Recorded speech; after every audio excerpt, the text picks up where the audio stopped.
All right, welcome back. Category of stocks we don't often talk about on this program, but they're getting smashed today. Sunrun is our chart of the day. Take a look at that stock. The tax bill passes. You do have the prospect of green energy subsidies going away. By the way, short seller Jim Chanos, if you remember from, a week ago at Sohn, told me he's short that name in specifically. Here's why. Sunrun is going to get into financial trouble. We've said this now publicly for a few years, and we've been short Sunrun for a while. And the economics of rooftop solar just don't work, even with the tax credits. Now, the point now is, Joe, without the tax credit, does it work even less? No, the entire industry is in significant peril here. You sold First Solar for context. Well, first of all, the CEO of that company is going to be on Power Lunch today. So should react to the news of the day and then, ideally to the Chanos comments as well. But you sold First Solar at the end of April. Which looks like the low right now.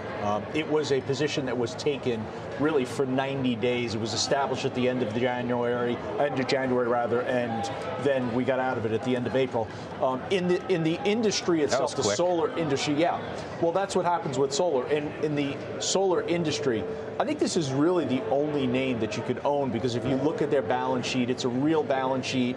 It's an S&P 500 company. It has a reasonable valuation. It gives you the revenue growth. So it's kind of the one name that you could actually look at.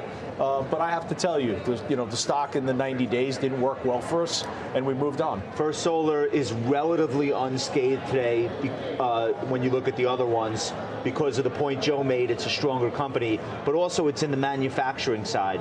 And the manufacturing tax credit was left untouched, I think. This is about the homeowners. 70% of all of the solar rooftops are on a lease.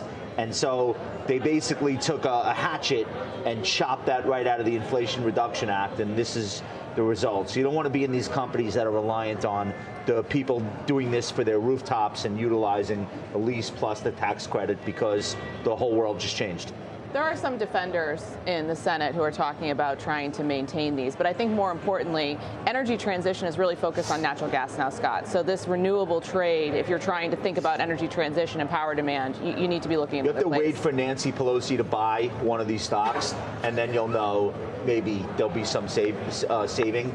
Until then, I think you can't really touch them.